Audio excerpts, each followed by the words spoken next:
Hey everybody, this is Craig Garber. Welcome to Everyone Loves Guitar. We have such a good guitar player with us today. It's Chris Luquette. I don't often sit and say, not to make any of my guests sound less than, but I don't often sit and say more people need to know about this guy, but more people need to know about Chris Luquette. He is such a good player. I mean, he's so talented and melodic, and he's like younger than most of my genes, which makes this all like amazing. So a couple of quick announcements. Usually it's socks, but that's good. Usually it's socks. You know, I buy those more frequently. I want to thank Trey Hensley, our mutual friend, for connecting us. Thank you, Trey. And also make sure you go to everyonelovesguitar.com/subscribe to subscribe to the audio and video of the show. If you're watching us on YouTube, hit the subscribe button as well as that little icon that looks like a bell. That really helps us out with the YouTube algorithm, and I appreciate that. Chris Luquette, most recognized for his acoustic bluegrass guitar playing. He's also a multi-instrumentalist, though, equally at home playing mandolin, drums, bass, electric guitar, banjo, and the proverbial Greek bouzouki. He was founding member of the Seattle-based band Northern Departure, and he's performed on stage with artists like Jerry Douglas, Emmylou Harris, Brian Sutton, Rob Ickes, and Trey Hensley, the Steep Canyon Rangers, Kenny and Amanda Smith, the Boxcars, Yogi and the Yoginis, and many others. And also of those people, Brian Sutton, Rob Ickes, and Trey Hensley. Those guys are all on this show, so if you want to go back and check those interviews out, please do. Chris is currently a member of the progressive bluegrass band Frank Solivan and Dirty Kitchen. Dirty Kitchen has released 4 albums, and they've won 2 International Bluegrass Music Association awards. They've also been nominated for 2 Grammys. Chris was the winner of the 2013 International Bluegrass Music Association Momentum Award. We'll talk about that. His latest album is, it's a great record, man. I don't have the name of it right here in front of me. How embarrassing. Oh my God, this is hilarious. Tell me the name of your new record before I have it in front of me. Hold on. I have it on my iTunes. This is so That's okay. You just told me. The way I view the world. Thank you. Well, you just asked me a question about it, and I said, I don't think I have a copy in front of me, so it's all good. It works out. The Way I View the World. It's a great record. 8 instrumental tracks, 3 vocal tracks, and I have it here. I wrote it down. The Way I View the World. Because that's not like me to not do that. Anyway, it's a great blend of acoustic and electric stuff. There's some fierce playing on every single track. Not only him, his fiddle player is. Anyway, we'll talk about it. So, man, thank you so much for coming on the show. I appreciate your time, Chris. Oh my gosh, Craig, thanks for having me, and I'm so glad that you are out there telling everybody that everyone does love the guitar. Because I know there's a few people on the edges that are like, do I? But it's not even a question, it's a statement. That's right, man. It is a statement. How could you not? I know, right? Hey, most bluegrass musicians I've met, and I've had a bunch of guys on the show, they start playing at a young age, usually with their families, usually in Western North Carolina. That is the case. Yeah, it's like, how did you start playing? When were you exposed to bluegrass, and what about it did you like so much? Well, I caught that guitar bug I caught that guitar virus. I guess we shouldn't say stuff like that in this year, but I got interested in the guitar around 10 years old. So there's that kind of young factor, the same. But I heard, I got a poster of the Beatles right over my shoulder, and that was, for so many people, and myself included, that got me into the music. And once you're into music, you can go a couple of different ways. And I chose that way of like, I had to know everything.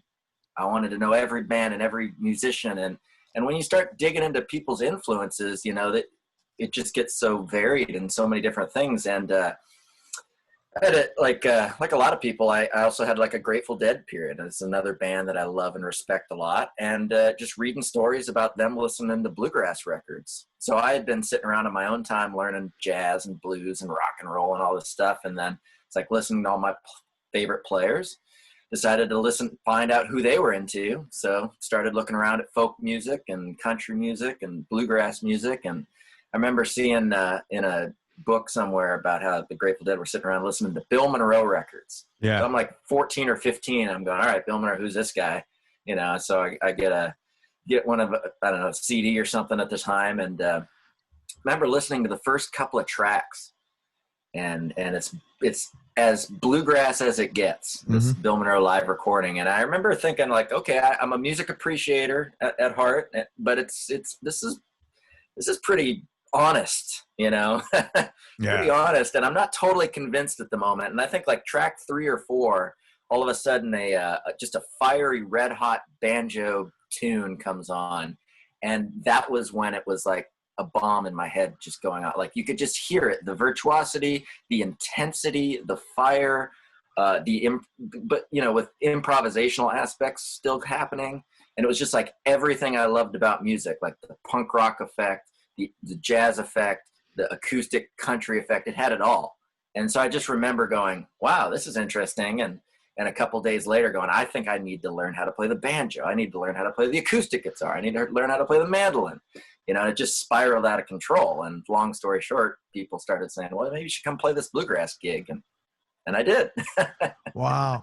So, but one thing that you do, and I told you this before we started, I appreciate the difficulty and the talent to play bluegrass, but I won't put on a bluegrass record. It's just not my thing.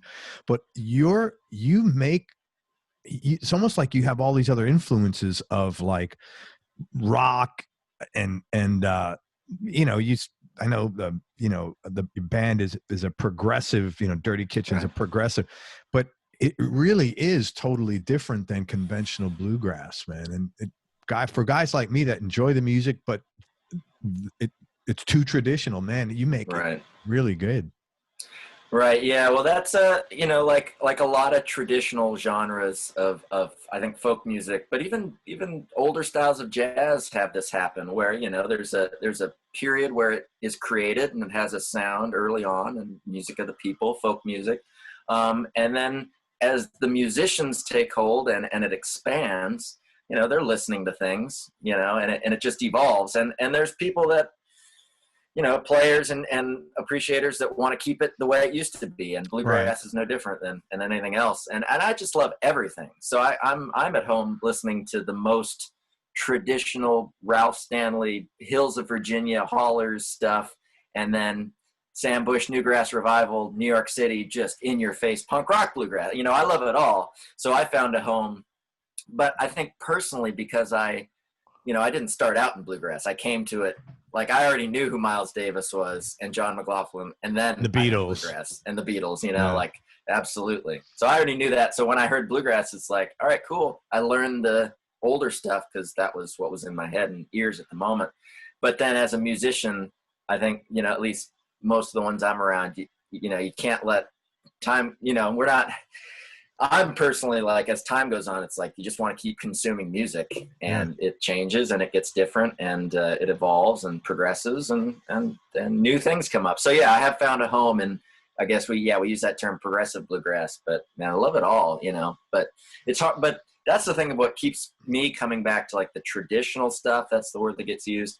Is it's so honest, you know? And I think that's what brings people back to early jazz or early rock and roll. I mean, I sense that same honesty in those early Chuck Berry recordings and early Beatles recordings as I do with Bill Monroe, Flat and Scruggs. You know, it's a common thing, which is great.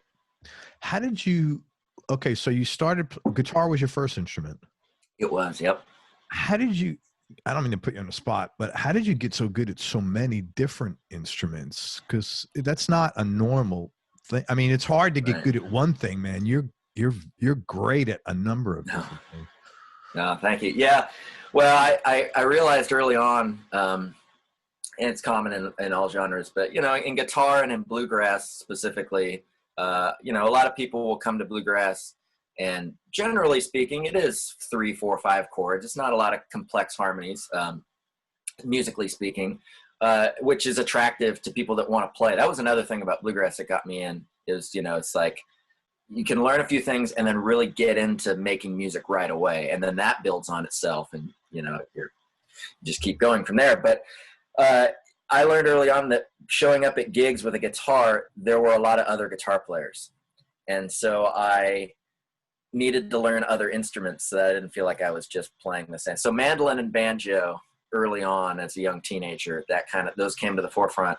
And then as I got into people's bands and was asked to play performances and gigs and stuff, The mandolin and guitar kind of kept, because guitar was first, so I had put in the most time learning it, was most comfortable with it, you know, and then the right bands, the opportunities opened up where then I could kind of go back to being a guitar player. And so as the years have gone on, like guitar and then mandolin, bluegrass mandolin kind of has the same right hand, more or less. So those kind of rose to the top. But I never stopped like being interested in other instruments, you know, like maybe I haven't practiced them as much. Like I would never gig as a drummer, even though as a young teenager definitely sat behind a drum kit doing stuff a lot, you know. It's like getting experience, having instruments in my hands, you know. So and I've recorded over the years a lot of bass parts and stuff, you know, so similar things, kind of interconnected. But if somebody's calling for a gig, it's probably going to be guitar or mandolin. All right. Did you get lessons? Did you learn the lessons, or are you mostly self-taught, or how did you? On the guitar, I had lessons. So I started playing around 10. So from like 10 to 14, maybe the first 4.5, 5 years, I had 2 instructors, and looking back, I kind of really think of them as early mentors, you know, a man named Robert, and then who's become a dear friend is a guy named Josh Autumn. And Josh is now teaching at Bakersfield College in California. And I say mentors because they were like the guys that went, okay, here's how you play this C chord. Here's how you play this G chord. Now, here's the thing. Here's a record. Here, you should listen to this, you know, as opposed to, you know, conventional, like, okay, here's how this song goes. Go practice these scales and come back in a month, you know. I'm very thankful for the approach of like, go practice this. Now listen to this record. You might like this, you know, and then you applied it. That's huge. Yeah, very much so. Well, if you can answer this, man, what do you think? You're obviously extremely driven, because the level at which you're playing is super high. Again, you're doing that multiple instruments. Your writing is just as intense as you're playing. When I say intense, it's like great. Yeah. It's well thought out. Everything is deliberate. You're not like randomly doing stuff in there, you know? Right. So I was curious, what drives you? Like, why are you so driven? You know, it's not something I really think about too much. I think the obvious answer is once I got into the game of being a professional musician and playing for a living, obviously bills had to be paid. So you're trying to find gigs and recordings and things. And I thought to myself, I guess if I'm totally honest, I wanted to find a way to make a living playing music, but never to just kind of mail it in. You know, I've always wanted to make music that I want to listen to, which is kind of ironic because I also find myself as being a person who records and then kind of doesn't listen to myself a lot, you know, because I want to listen to other people. I'm so inspired by musicians, but I think that has driven me. And then fully honest, you know, I think performance too, you know, getting into some bands early on that were playing. I love that feeling of interacting with the audience, but also with the musicians, and that secular thing of like playing with the band, things are going well with the band, the audience picks up on that, and then the band picks up on the audience feeling awesome about what the band is doing, and then that feeds into you, and so that little thing, it's not even about the money at that point. Then it's like this thing about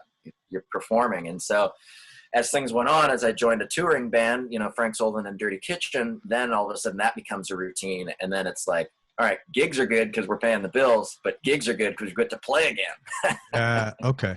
You know, so and then that spirit of drove you. But I did think it was really astute when you said, I realized I'm showing up with a guitar. Everybody else is showing up with a guitar. I need to have a plan B and C so that, you know, I could raise my hand for, does anybody do this too? Yeah. And then, I thought that was pretty astute there. Yeah. Thank you. Yeah. That came on. And then that also like gave me other hours long, you know, listening sessions. Like, okay, now I'm going to play the mandolin or the bass or something. Now I got to go listen to those records again and listen with a totally new ear. Right. And all of a sudden you're just discovering things on a whole new level. That got pretty dangerous for me pretty quick. So you were pretty much all consumed with this from an early age. Yeah, definitely. What was your first break like in the music business?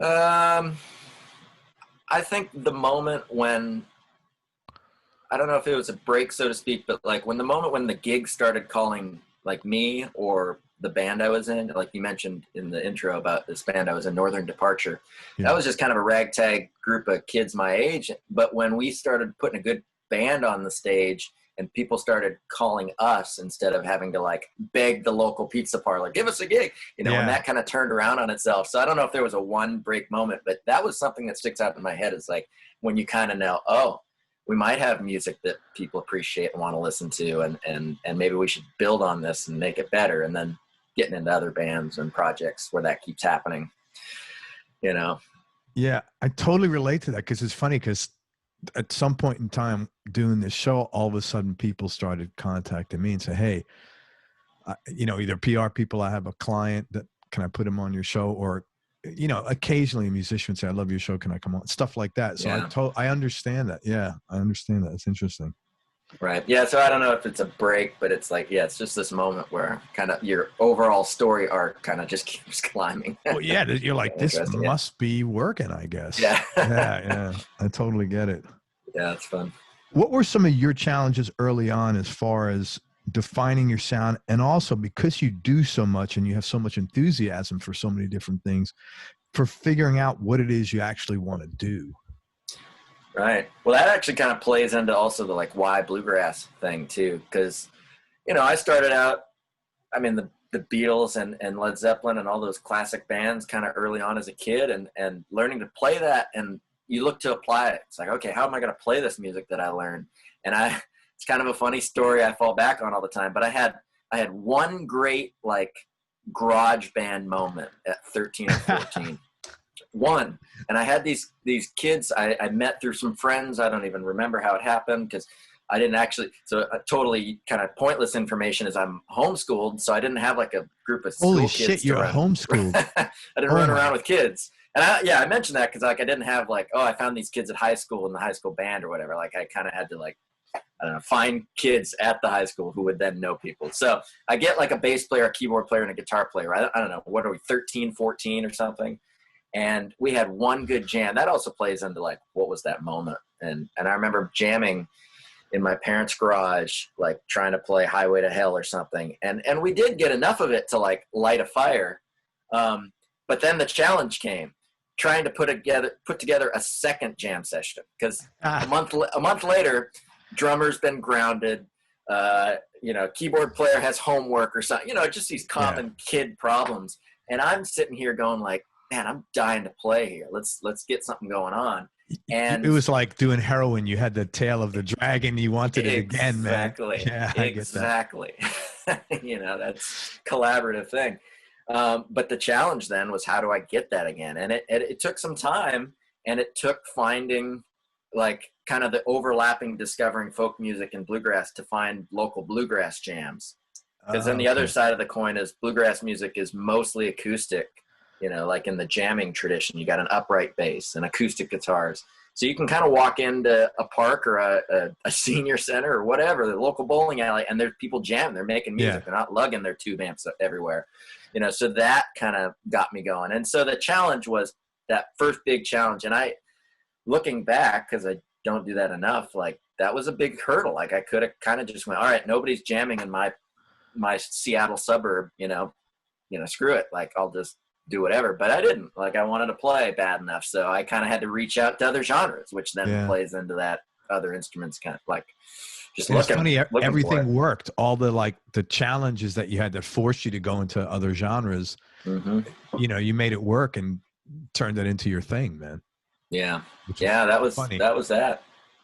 I think my observation, that's when things that you have to do suddenly turn into benefits. That's when it seems to me, it appears that, karmically you're doing the right thing. You're in the right place for the universe where it wants you, or whatever, however you want to look. Suppose so. Yeah.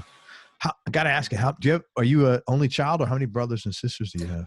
I have 3 older brothers. I'm the youngest by a little bit, so they were kind of out of the nest by the time I was coming around. That was actually probably another little thing. I did have one of the brothers played bass for like 5 minutes in high school, which might have been I think maybe the high school sent him home with a bass for a day or two, and he lost interest. But I'm sure that was around, you know. Yeah. But youngest of four, and enough music in the household to obviously be exposed to it, but Right. like nobody played so much. So I was asking because the thought of homeschooling 4 kids is like, bless your parents, man.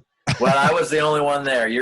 We still have to say that. Definitely bless my parents, but I was the only one. Actually, that's kind of how I ended up being homeschooled. Was by the time number 4 came around, my mom was kind of had it up to here with intolerance, with dealing with people. And so I was like, well, I was kind of the experimental child. Like, all right, let's try something new. And I'll say this, you know, being homeschooled allowed me time to play the guitar.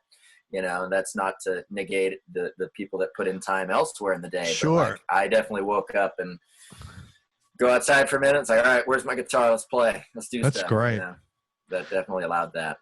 Well, it's funny because now during COVID, I'm talking to people all over the country and they're like, oh my God, my kids are driving me nuts. I mean, not because the kids are, but you know, you're home 24/7 and you and your spouse or your partner. And it's like, you both got to work and you got to, everybody's homeschooling their kids now pretty much, you know? Yeah. Did you open up with all those artists or a lot of them with Northern Departure, or was that with Frank Solivan and Dirty Kitchen? The list that you read, I think most were probably Northern Departure days when we were, because that was actually the question about breaks and stuff. That early band Northern Departure, just Seattle based. We opened up for everybody. You know, if there was a bluegrass artist, we were lined up to try and open for him, and that, you know, that helped by meeting people, because then you meet people, you're jamming backstage, and those connections go. Jerry Douglas has become who's a hero, of course, of all of us. Has become a friend. We've collaborated a lot with Frank Solivan and Dirty Kitchen. He's been on our records and then has sat in on gigs. And the Emmylou Harris connection was via Jerry at a benefit, it was a memorial tribute concert to Mike Aldridge. Oh, cool. And so the band Dirty Kitchen is no longer based in D.C., Washington, D.C., but for a long time, we kind of centered around Washington, D.C. So I hung out and was living kind of in the Northern Virginia area. And so that's like historically a really strong bluegrass kind of hotbed, the Seldom Seen being the band that everybody thinks of. And so Mike Aldridge. Whose son? Is that Chris Eldridge's dad, Chris Eldridge, right? Yeah. He's a hell of a player. Yeah. Critter, man. Total hero there. Hero alert. So Mike Aldridge played Dover in that band. And when he passed away, because Dirty Kitchen was based in that area, we kind of got called to, we were in town that day and somebody said, hey, why don't you kind of be the backing band? You can play some stuff. And then I was actually listening to the sound check, and Emmylou Harris, of course, being I think suburban Maryland, if I'm mistaken, but kind of she's from that area, hung out with the Seldom Seen, incredible recordings, you know, and stuff of her and John Starling. But so she was part of the concert as a tribute to Mike Aldridge. And I was actually listening to Jerry Douglas, Tom Gray, and Emmylou were rehearsing on stage during this sound check. And I was just like, you know, kind of another one of those pinch me moments where I'm just sitting in the empty Birchmere, you know, this historic venue, just listening to this. Like, I have this sound check to myself. And I remember them running through a tune and Jerry Douglas going, man, we could really use another rhythm guitar. And he just puts his hand over his eyes, looks through the stage lights, and he doesn't see anybody. And he sees me and he just says, Chris, grab your guitar. We need you. It's like, okay. Wow. What a great opportunity, man. Yeah. So we did like a 3 or 4 song set, you know, where I'm just kind of like sitting on stage with Jerry Douglas and Emmylou Harris, who of course and Emmylou Harris, like when I had been experimenting with country music early on, like there's some Graham Parsons recordings that I had been really shedding on and listening to, and she's singing unbelievably on that. So here I am, like sitting next to this voice playing these and just going like, okay, back at it, still on a gig, learning songs, you know. So, you know, moments like that, that's also another little bit of a kind of lights a fire underneath you to like, want to be good, you know? Let me ask you this. It sounds like things if you're comfortable answering, if you're not, that's cool. With Northern Departure, we're going well. What happened that made you leave the band? Right. So half that band, it was a 4-piece quartet. 2 of us, myself and then guy who was singing and playing the mandolin in that band, a dear friend of mine still to this day, a guy named Nick Dumas. So him and I both became, went on to other bands touring. It was kind of a half and half scenario. Like, that was the first band that I was in that was kind of all similar age. So bluegrass. Yeah, because right now I noticed most of the guys are quite a bit older than you. Yeah, kind of returned back to the beginning. Yeah. When I was a young teenager playing bluegrass, I was in bands where I was 15, 16, and everybody else was in their 60s. And that was good because for me, that was being around people that had playing with musicians that have played music their entire lives, is really great in a way. Yeah. That's that maturity, that thing of like being around people when you're young that appreciate music. I learned from that, at the same time, it'll sound weird. You're also kind of, as a young person, you're kind of looking for that energy of a youth. Totally get that. Group Yeah. too. So I had a moment at a festival, and that's another magical thing about bluegrass music is these festivals where you meet like-minded musicians. And I ran into some young cats that were like, my age, roughly 18, 19, and we hit it off. And we're like, all right, this is the moment we need to form a band. That band becomes Northern Departure, and we had, like a lot of bands do, had a kind of a great rise and had a lot of fun. But then when you get into performing, 60, 70, 80 times a year, that can become rather strenuous, and people will show you you'll really find out who's interested. So, half the band, and they'll tell you this, we're like, touring wasn't for us, or playing wasn't for us. So, right around 2010, 11, we'd had that band 3 or 4 years. The banjo player and bass player were, it wasn't their thing to play music full time. That's not to say they don't love playing music. They definitely do, but it was more of a hobby. And we kind of, myself was like, this is something I love to do and wanted to do it as a living. And my friend Nick was the same way.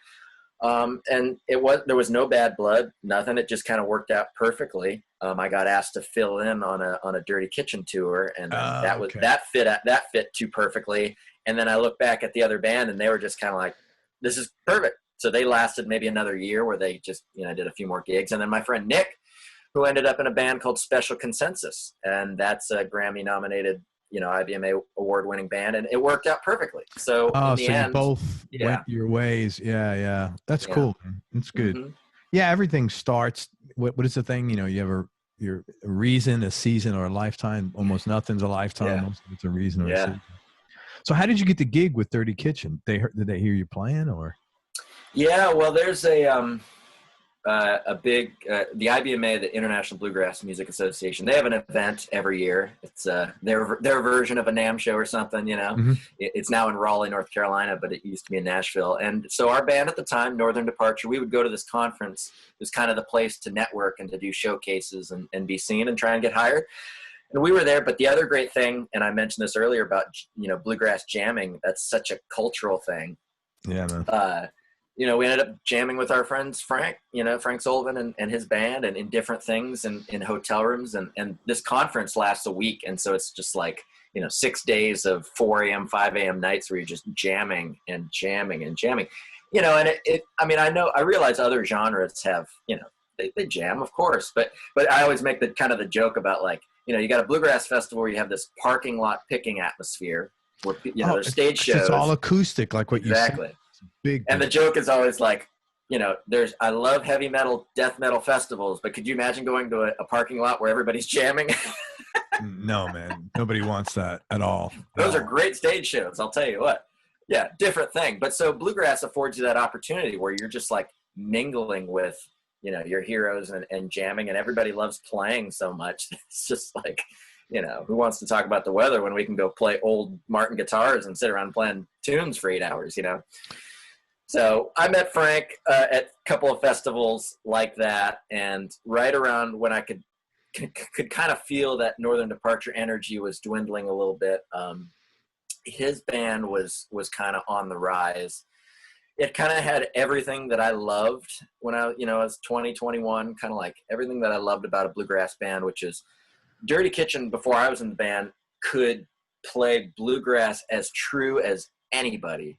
And then the next song come out and play a cover of whatever progressive jazz rock band, and pull it off seamlessly and do it in a way that you don't feel like you're seeing two different bands. You're seeing the same band, just kind of like, it was this effortless transition. And I love that, you know, because having played, you know, and Northern Departure was kind of like, kind of I don't know, usually use the words modern bluegrass in a way that's kind of like, it's, you know, it falls under the umbrella of traditional bluegrass, but maybe a little edgier in a way. I don't know. But the material tended to lean to, like, we weren't going to pull off an extended jam or anything that was too crazy.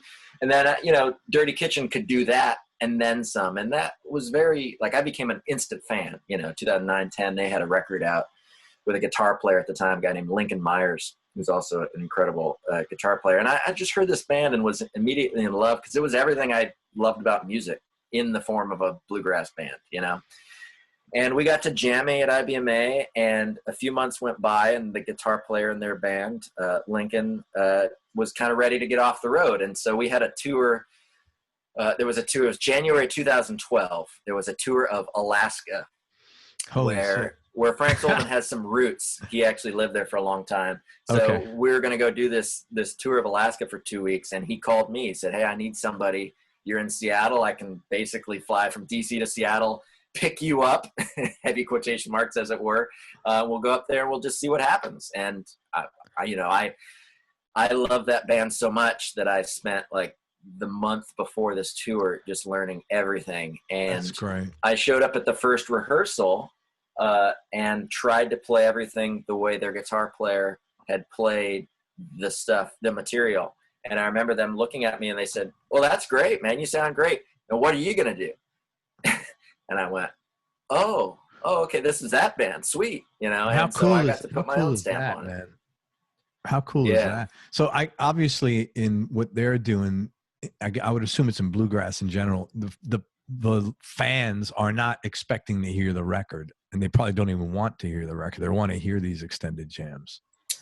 Well, that can kind of go either way. That'll kind of divide itself down audience lines, because sometimes they do want to hear the record, but we never worried about that too much. You know, we would play it, and that's another thing I can tell you about Frank Solivan Dirty Kitchen is I have been that was January 2012. That's coming up on, you know, almost 9 years. Mm-hmm. 9 years, and do we count this as a year? What the hell? Know, right? What kind of time frame? Yeah. You know, it's like a space, and they're friggin'. So it was 1812, and we had done this. Yeah. Yeah, it's like. Yeah, exactly. But the point, which is funny, is that like 8-9 years, we'll have a tune that I played on that first tour that we're still tweaking maybe not this year because we haven't really played, but like. Last year, there are tunes that we're always tweaking endings, you know, or we're tweaking arrangements. And like, that's something that I immediately noticed in that first rehearsal with Dirty Kitchen was like, I had learned the record, and then they immediately say, "Well, the record's great. Here's something we've actually learned on the road lately, or a new arrangement to this tune." And like, I kind of had to adapt right away. And that was another new challenge, like, where as a musician at that point, I had kind of learned things, and I was obviously into improvisational music, so the idea of soloing and all that stuff wasn't new. But the idea that a band could kind of just, as they woke up and thought of new ideas, you know, could integrate those immediately into the arrangements, like that became. That's got to be exciting. Opened my super exciting. Yeah. Opened my ears, opened my mind a lot more, and incredible, you know. And that's why I'm still with the band today. You know, it's like in the world of bluegrass, like for a band to last, like our same line, we changed bass players I think almost 4 years ago, which is kind of the lifespan of a regular band. But I've been in the band, almost a decade, and that's pretty unheard of. You know, it's a lot of changeover in bluegrass, and I guess in music in general. Yeah, there is. But because we are always willing to keep it fresh, to sort of reinvent ourselves, even down to the same tunes, because we're definitely not a band that has to have new material every year, but we don't like sitting on the same material for decades either, you know. Sure. So it's kind of this healthy balance in the middle that I loved, you know, and we're always pushing each other. And so that long-winded way to say it, but yeah, that first tour of Alaska, those first rehearsals, and like it was really eye-opening, and I loved it. And we did 2 weeks, and then at the end of the 2 weeks, like, because I mean, we had not said the words audition, but like we all kind of knew what was happening. Unspoken. Yeah. Yeah, exactly. So we talked about it, and he goes, here's life on the road. You want to do it? And I had, with Northern Departure, we had kind of been up and down the West Coast, I-5 down to California, LA area. We had done a lot of local festivals and stuff. And that taste of traveling, I loved. So once I got into Dirty Kitchen, to go to Alaska, it's like, man, I never thought I'd ever play here. That's pretty cool. Discover these things. So in the span of the last year, last bunch of years, we've been everywhere. We've been to Australia, Eastern Europe, all over Northern Europe, all over. I think I've played with Dirty Kitchen at least 40 states, so it's like that thing.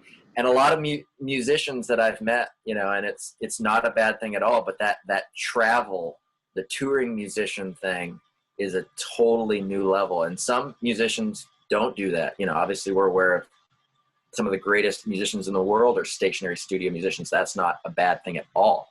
But I learned early on that I love traveling, and that kind of outside of music is, a lot of people will ask me, that's a very common question. Maybe you're going to ask it already, but like, what do you do outside of music? And it's not a lot actually, but traveling, like I love being outdoors. And as a kid, we used to go on a lot of family road trips. So that kind of like, and growing up on the West Coast, we could drive for 8 hours in any direction. It's really beautiful. It's really cool.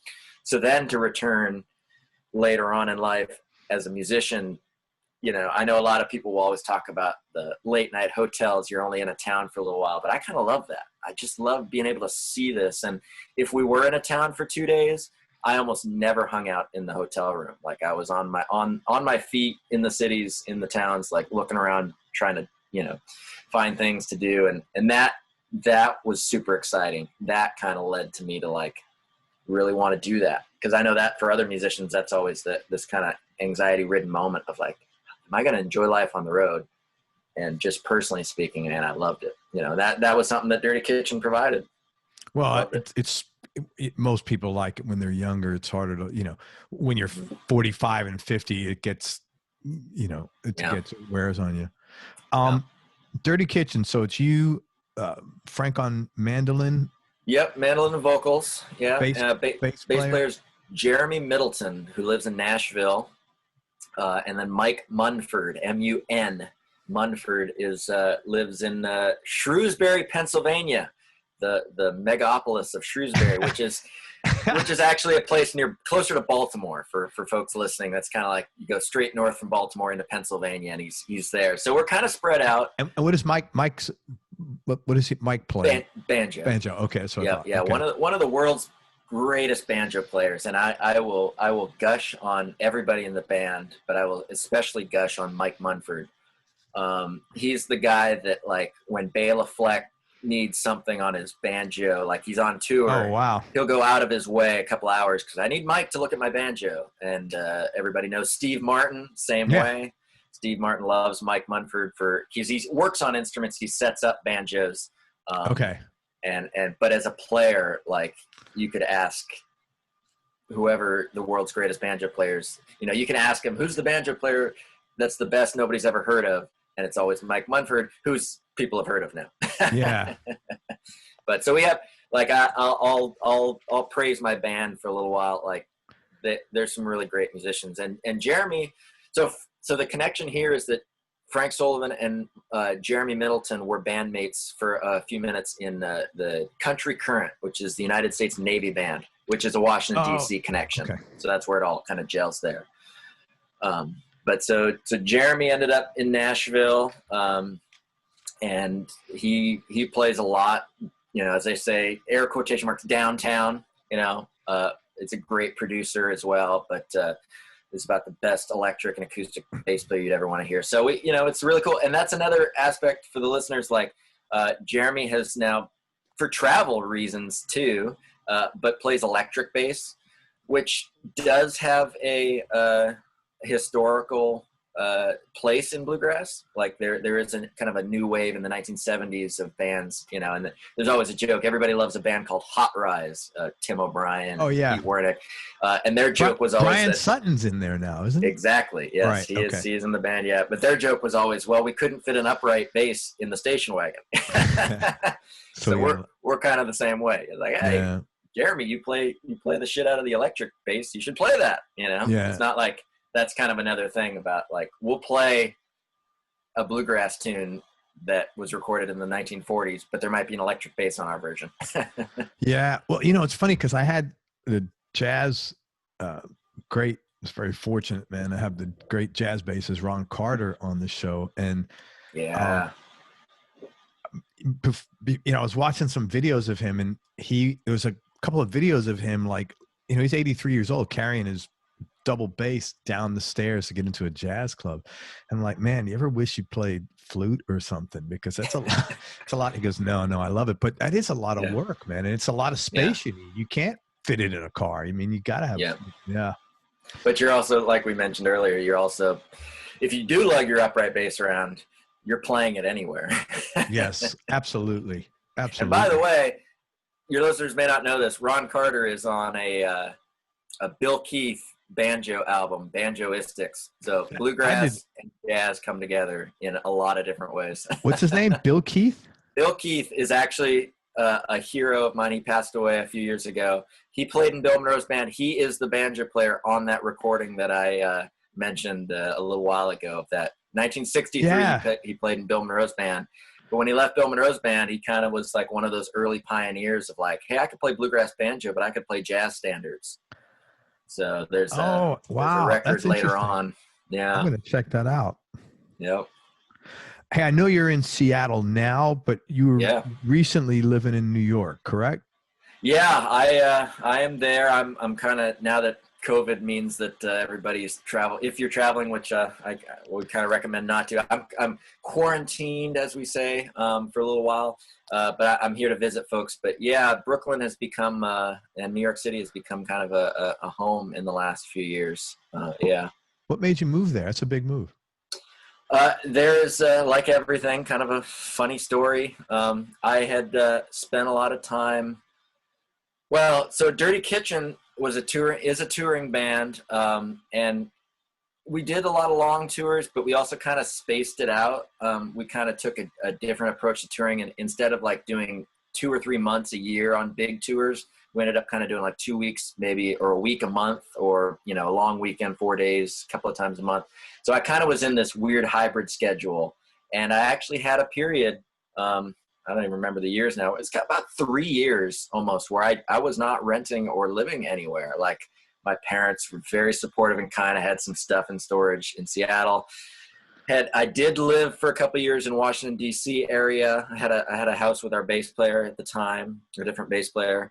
But I had been up and down the coast. And, you know, as a traveling, touring musician and in bluegrass, and, you know, in a lot of genres, but you meet people. And as I would travel, you know, people would always extend, you know, generally speaking, people are so nice and supportive, and they're fans, but they're booking agents and they're other band members and other people you meet in other bands.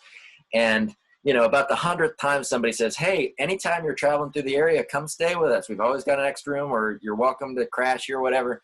So a couple of years went by and I finally went, hey, remember that time you told me I could, you know, but that's good, because then you're hanging out with, you know, other guitar players, or, you know, jamming and learning things. So I was kind of a couch surfing warrior, and then would be on tour with people, and I don't know, it was a lot more posh than I make it sound probably, but stayed with a lot of people. So I kind of circle a few spots on the East Coast, Nashville, of course, Music City, and New York.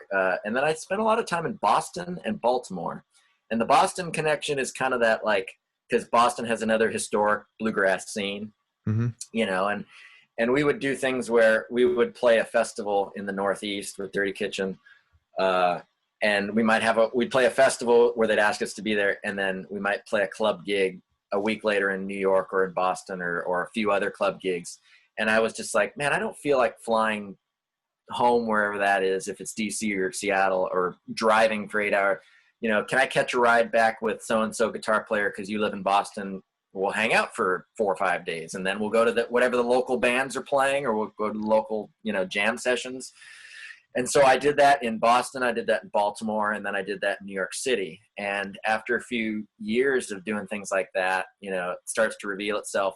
And then as almost a lot of guitar player, I'll say guitar, but maybe musician stories along the way, maybe you meet a girl. And so I did. So I have a girlfriend in New York City. Hey, look at that. Okay. That kind of works. But so my girlfriend, Sarah, she said, yeah, come hang out. You'll love the music scene. Come check it out. So I did. I went, of course, to visit her, but knew other musicians. So here's another big moment, maybe 3 years ago. So it's backtrack a little bit. I had definitely played in New York. We had done gigs with Dirty Kitchen, played in New York, all over New York State, met a bunch of people. And they're always saying, when you're in New York City, you go to Rockwood or you go to Mona's. You go to Rockwood to see Michael Daves. You go to Mona's to see a guitar player, Rick Snell and his bluegrass band. So I had visited, knew that the bluegrass talent was there. And of course, New York City, I mean, who isn't there as far as music is concerned, and Right. You want any subgenre, like you're going to find the world's greatest. So I kind of was, always thinking about, man, I would love to hang out in New York at some point just to be reminded of how much practicing I should be doing. So the opportunity personally presented itself. I started visiting New York, but was still touring too much to really make a commitment to the city make sense up until about 3 years ago. And then I went there to visit for a little while, and then it was like, okay, we should go to the kind of the de facto top of the heap bluegrass session, which is at a dive bar in the East Village in Manhattan, Mona's. So I went to Mona's, and within 20 minutes, like, hey, pull out your guitar, Chris, let's play some.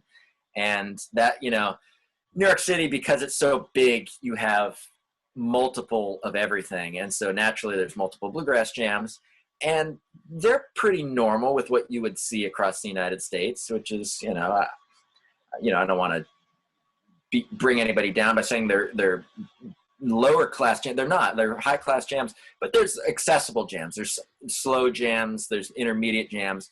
Well, Mona's you're going to have a little less than in North Carolina. I mean, bluegrass tends to be more popular in rural areas.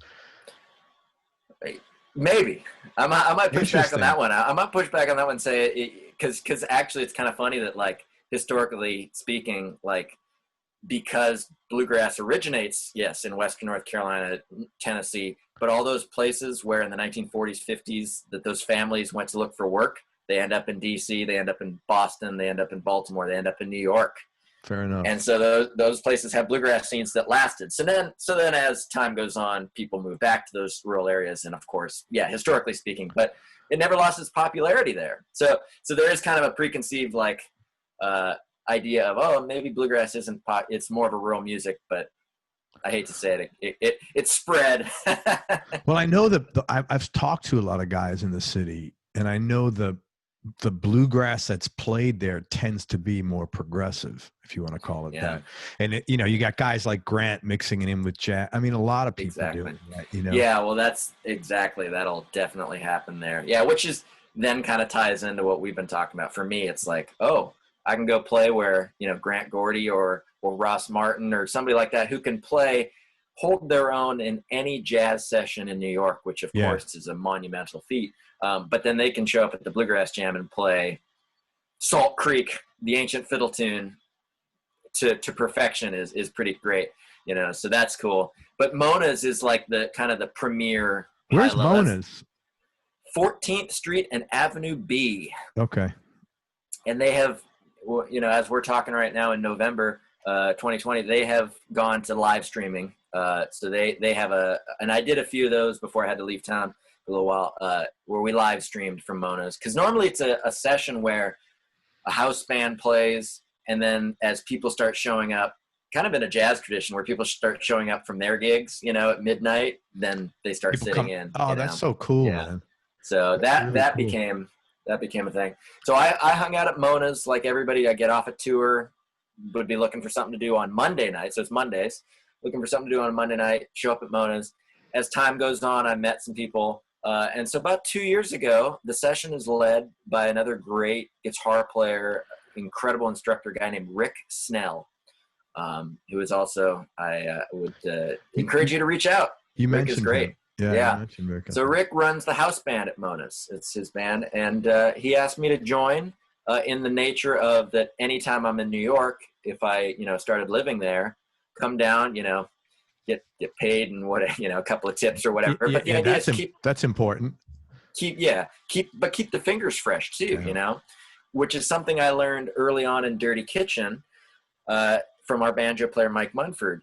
He would play with us, and then I would ask him because he would go home to kind of like South Central Pennsylvania. There's a lot of bluegrass gigs in that area, another kind of mid rural area.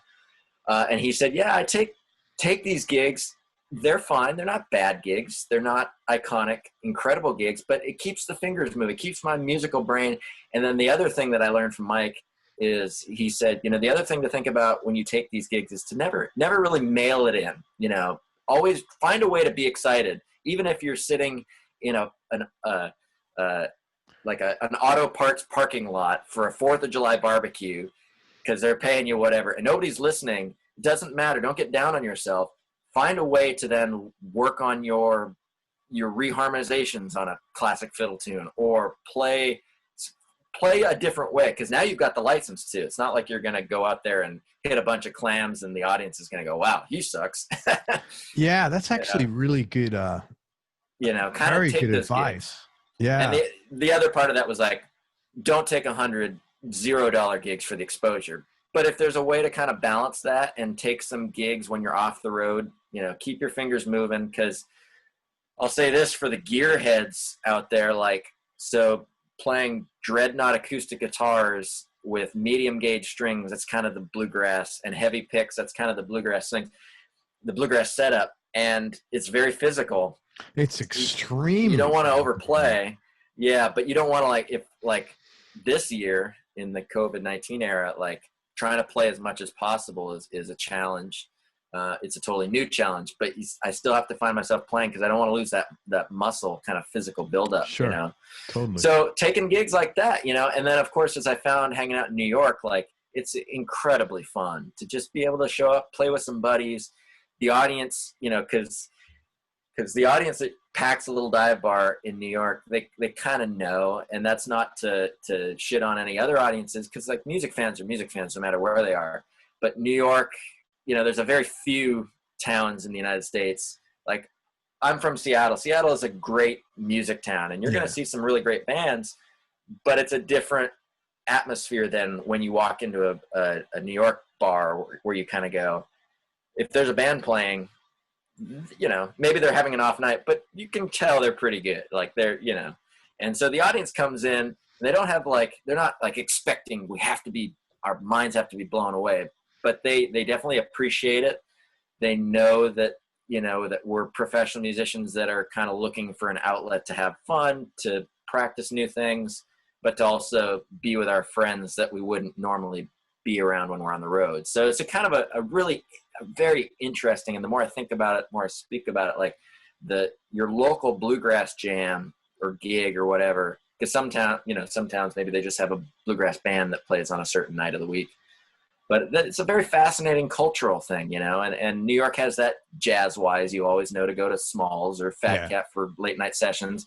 And so we tried, Rick Snell has put 10 years into making Mona's into the Bluegrass Club, so to be a part of that band, that was kind of to get that invitation was a moment in my mind where I went, man, if somebody's asking me to be in a house band in New York City, I don't want that would be a fun thing to have in my life for a while. So that's where I'm at now. And as we do this interview, I'm because of COVID-19 was able to come visit my parents who I haven't seen for quite a while. So I'm doing that because family's pretty important to me and us. But when I get back to New York, whenever that is, I'll be we're experimenting with the live streaming and all that stuff.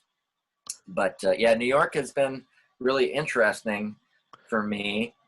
And there's Grant Gordy's there, Ross Martin, Rick Snell. There's some incredible bluegrass guitar players. And New York is always kind of funny because it's specifically bluegrass music.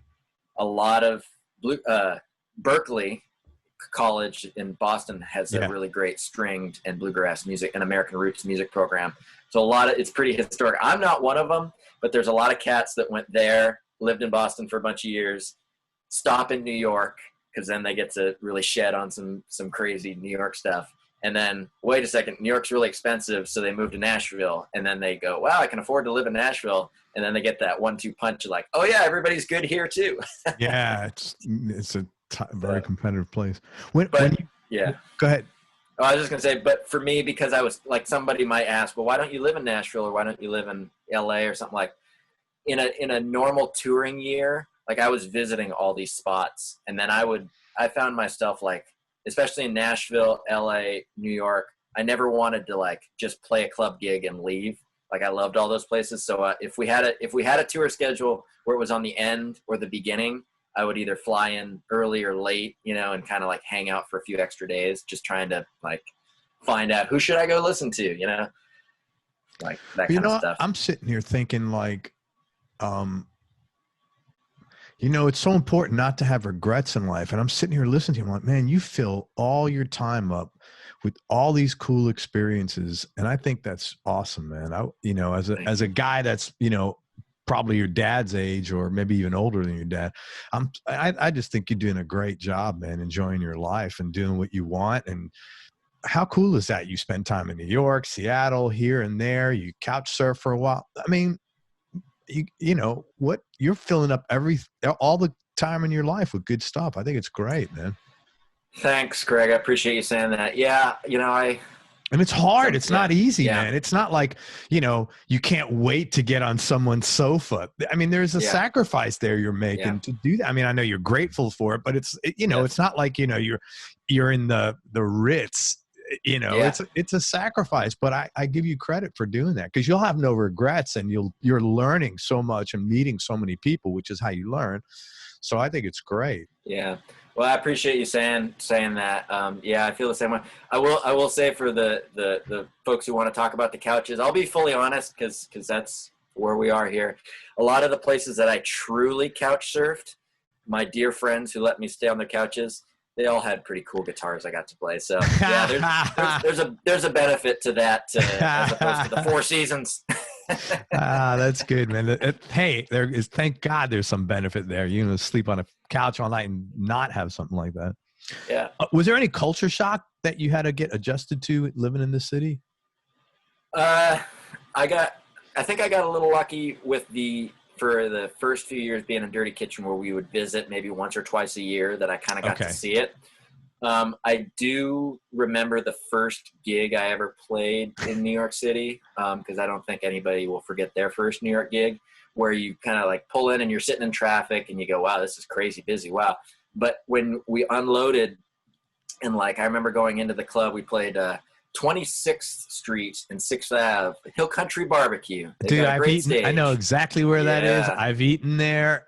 That's a relatively, not new, but sort of new place. That's so funny, man. Well, yeah. Great ribs.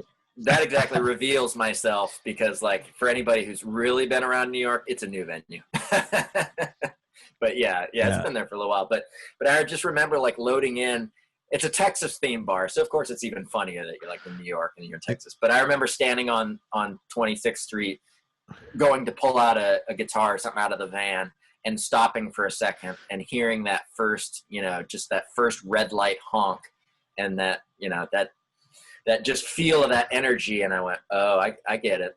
Yeah, the energy, the vibe there is, the energy's off the charts there, man. Yeah. Of course, that's Manhattan. It's just it's as a kid in Seattle, you see it on movies. You see it on TV, because New York City is a beacon of American culture, of course. But yeah, so I remember just kind of like, wow, and my personality and nature is, I'm West Coast, like, it's not like I got. So COVID-19, when that happened, I was in Brooklyn for I guess 7-8 months. So I learned everything about it. And I feel pretty happy looking back, because I was there up until a couple weeks before we're talking here. Looking back on it, like, I did pretty well over the summer. I got into bike riding a lot, looking around. Oh, cool. And stuff. But being back on the West Coast, I remember going like, wow, it's quiet. It's a different energy.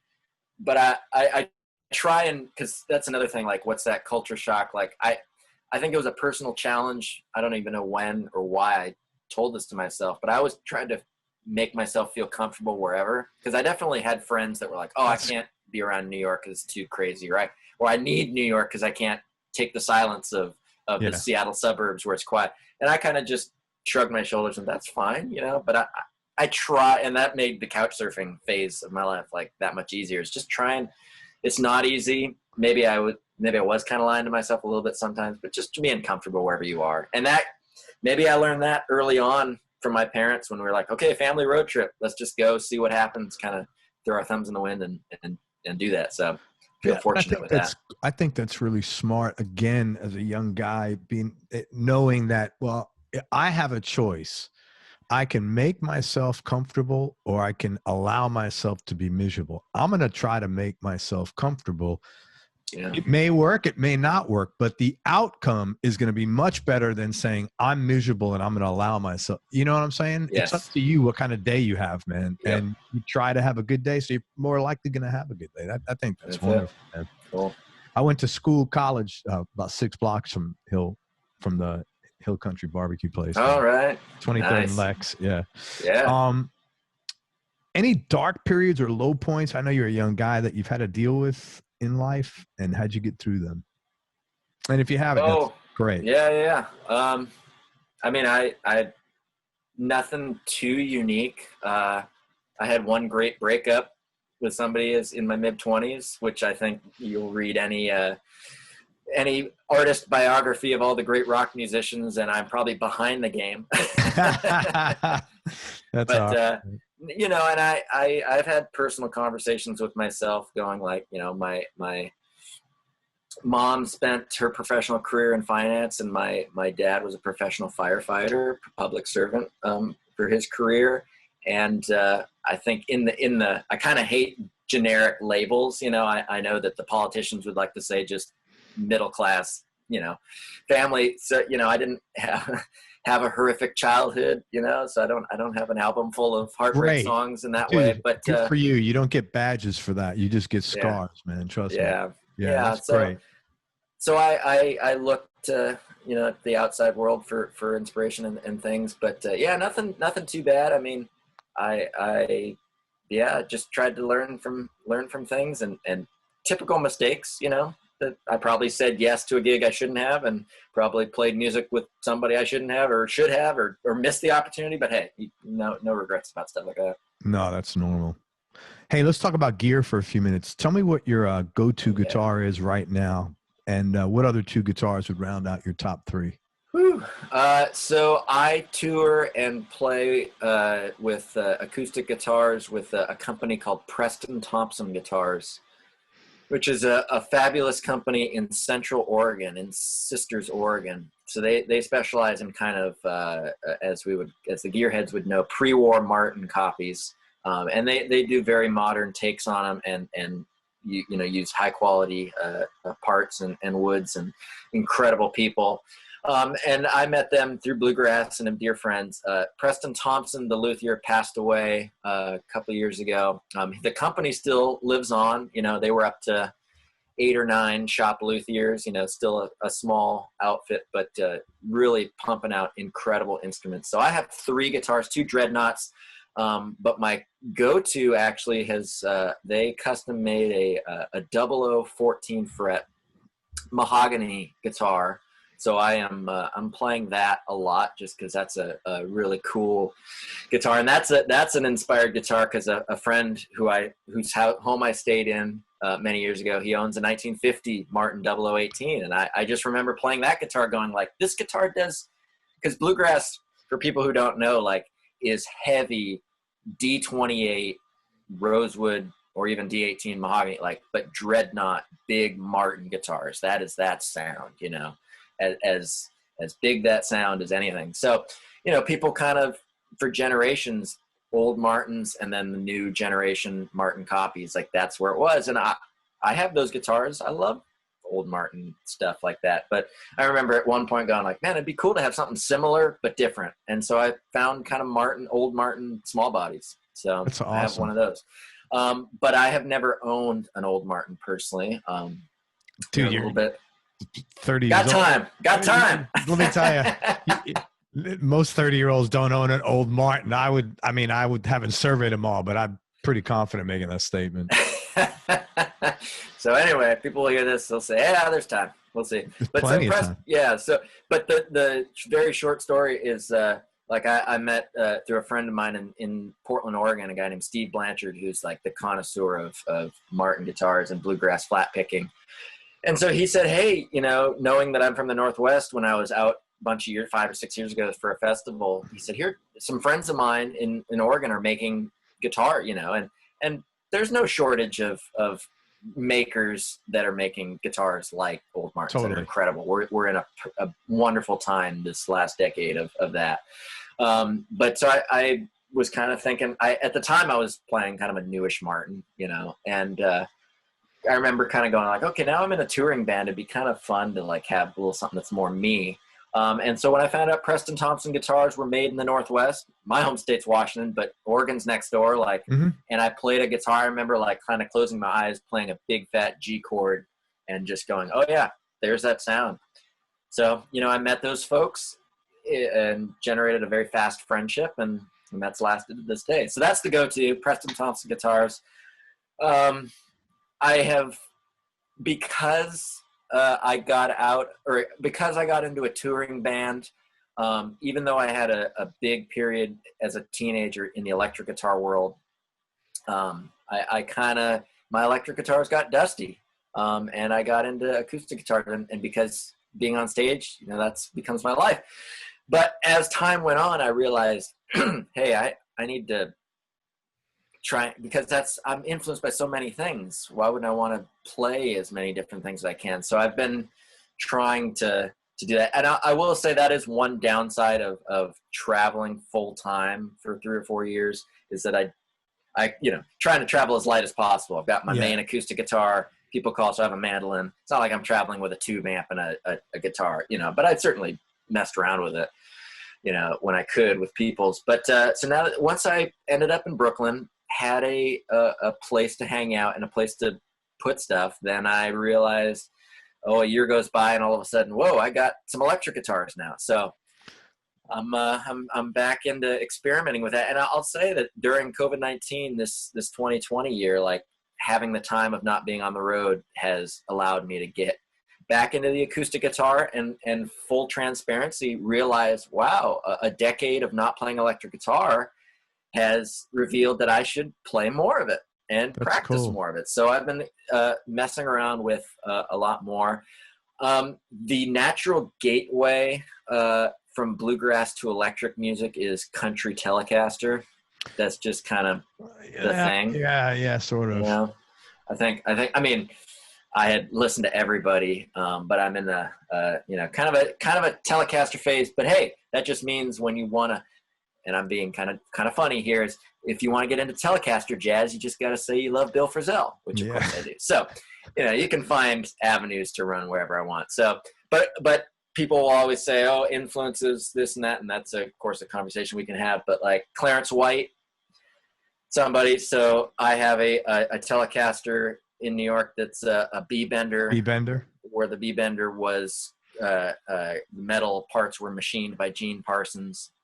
Oh wow! So I have who played drums in the Byrds. Everybody will know that.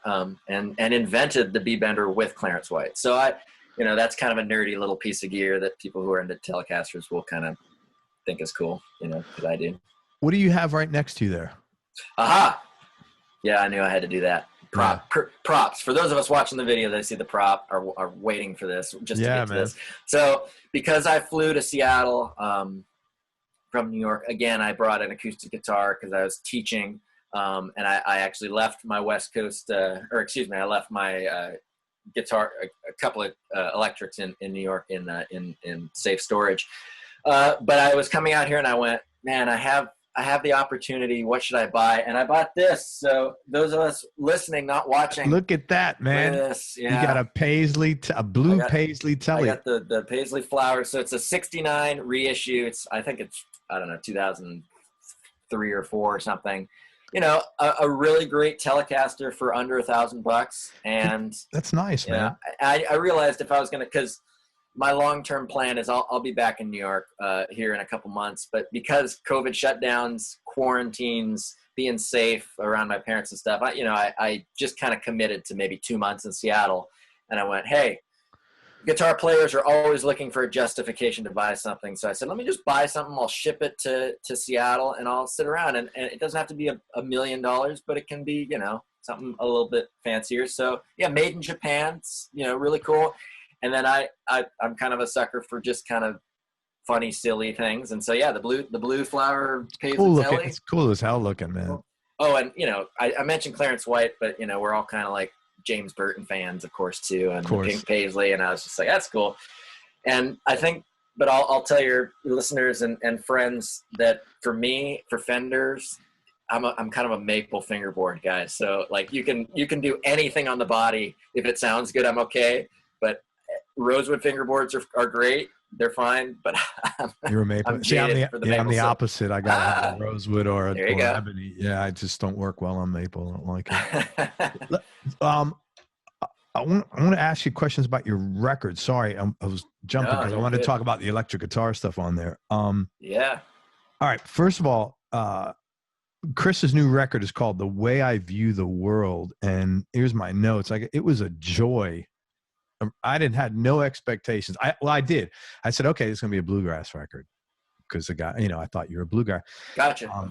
I was blown away. I don't want to sound like I'm blown smoke. I was really blown away by how talented you are, man. And thank you. I really think I want everybody to hear your music, and again, how non-traditional and how accessible the way you play music is. Was this your first record? Yeah, it is. Debut solo record. I made plenty with bands, but yeah, first one with the name on the front. What did you learn most from the experience of putting this record together and releasing it? I learned that making a solo record in the tradition, because I had made a couple of band records with Frank Solivan Dirty Kitchen, one of them being a Grammy nominated record, so I had made records in Nashville studios, and I got a taste for that. So when I did my own, I kind of went from Pro Tools in your bedroom. Exactly. Yeah. Which I've done some overdubbings and stuff, and that's a perfectly valid way to record music too. The record sounds great, man. Thank you. So I did it, with a friend, a guy named Frank Marchand, Waterford Digital studios in just south of Baltimore, kind of between DC and Baltimore, because that's where Frank Solivan Dirty Kitchen was based for a long time. But so when I recorded that record, I had a dear friend who was pumped up about making music, and another thing about the engineer, my friend Frank, who owned the studio. He's kind of like me, who's done every genre, who has recorded everywhere. And I knew I wanted it. Diversity is key. So you probably noticed, like you mentioned a little bit, because I toured in a band where people go, bluegrass. So it's acoustic in nature, but that was the challenge. Okay. So back to that question, that was the biggest challenge after having, 6-7 years of cause it was in my head for a while. It's like, I want to do this. I got material, but the biggest problem was I didn't want to be too wild and pinball about it. Because I knew that if I played the way I wanted to play it, I was going to be like, oh man, this is going to be crazy. There's going to be like a trad bluegrass song. And then there's going to be like, I wish I could do a fusion piece. And then what am I going to have, my friends play an AC/DC type? And it's like, oh man, this is not going to please even myself. So I had to figure out a way. That was very smart thinking. Most I have to say, most guitar players with their first record, or often, not most, but often, that's what it comes out like. It's like, I got a bluegrass tune, I got an AC/DC tune, I got a flamenco. And like any record you listen to, that's not consistency. You want to, when you listen to music, you're saying, okay, this guy's taking me on a journey. Let me go with him or her. And Yeah. It's not a journey when you're in 20 countries in an hour. Right. Yeah. Well, I put a little of that in there. but everything flows. Yeah. Everything flows really well here, man. Well, I appreciate hearing that because, I don't know that sometimes, but I tried. It was definitely a conscious effort to like, all right, I want to try and figure out, that's the theme, absolutely, is how can this be diverse, kind of be similar, have a nice flow, and then as you'll, discover, kind of builds to this crazy electric track at the end. But yeah, a little bit of everything, and it all echoes. And then as far as compositions go too, like I echoed that in the way that I think I wrote 2 or 3 of the things outright. There was a couple of choice covers, and then a few like traditional public domain things that I reworked. So, just kind of that balance too, because, I'm not the world's most prolific songwriter, but I wanted to have an original take on there. I wanted to have, and then there's a piece in question you mentioned in the intro, I think, or we've talked about on email, Is That So, where I took a tune that a hero composed. Such a good song, man. And it was something that I kind of had to record because it was a staple of Dirty Kitchen performances. Oh, okay. And so people would come up to the album table and say, when are you going to record that? When are you going to record that? And, a lot of musicians will kind of say, oh, I'm going to record whatever I want. And I definitely did, because to be honest, when that record was recorded, that tune was kind of, that stage shelf life of that tune had kind of passed a little bit. So that's why there's an electric version. It's like, I want to do something to stamp on you. But I'm not a please the fans kind of player. I'm going to go out on stage and play what I want. Hopefully they'll find it cool. But that one I went, well, I do like this piece of music. I guess because I played on stage for 5 years, we should lay it in the studio while it's hot. Let's talk about some of these tracks in here that I like. So first one, there's one called Pacifist Blues. And I thought you were playing fiddle, but who was playing fiddle? They beat the crap out of that. Gosh. I mean. Yeah. Patrick McAvenue is the main fiddle player on the record. He plays on every track except the acoustic, Is That So, where my band leader Frank Solivan comes in. But Patrick McAvenue plays, he actually just landed a new gig this year. He's in the United States Navy Country Current Band, but he is as good as it gets. He's from Baltimore, Maryland, which is why I met him hanging out in that area. He played in a ton of bluegrass bands, and then maybe for the last 5 years or so, he's been in a band called Daly and Vincent, which is a very, very heavy Nashville, incredible, entertaining band, kind of bluegrass gospel and stuff, but traveled the world, with them. I think Patrick, which when people listen to this record and then they hear this, won't be surprised. He has I think a jazz performance degree from Towson, which is a really Towson in Maryland, yeah, a really prominent jazz program. So, that was somebody I knew. It's like there's that thinking again. It's like, all right, I want somebody who can come in and play a bluegrass fiddle tune, let it rage, and then you mentioned this in the notes when we were emailing each other, like, oh, it sounds like Fiddle Through a Phase 90, which it is. That was electric. Is that so? It was, man. It was a Fiddle Through a Phase. I was like, wow, that sounds so freaking cool. But you don't hear that, man. It was like, I would love to hear more of that stuff. That sounded, wow, that is so cool, man. Very cool. So we talk about influences and stuff, and when I knew I was going to do that tune as an electric version, because the way it sounds acoustic is kind of like an acoustic Allman Brothers thing. And then when I heard it in my head, it's like, okay, let's add drums, electric bass, and I'll play electric. I kind of went, well, we're going to do kind of multi-elements, and I want it to kind of stand out as like my own interpretation, but no lies. Like I've listened to enough Mahavishnu and, and Duane Allman in my life to like forever be just like praise them to the nth degree, where I heard that in my head, and then I went, so total another random fact is when you listen to like progressive bluegrass, there's a band that comes up is Newgrass Revival. Oh yeah, I had Pat Flynn on the show. Yeah, he's incredible. You listen to those records and you go like, oh, this is Mahavishnu with bluegrass instruments, on some of those things. So when I heard that, like in research and listening to the Sam Bush interviews and Pat Flynn interviews, it's like, all right, so I'm going to do this track. I think the second solo should, instead of being electric guitar, or excuse me, instead of being like Hammond organ, which would be the obvious choice, let's do like what would Patrick I told Patrick, I said, I want you to play like you, but imagine you had just listened to Jean-Luc Ponty. That's what, goes, you know what, of man? course. That's what was in my head. I was like, this is like, Enigmatic Voyage or something Yeah. like that by Ponty.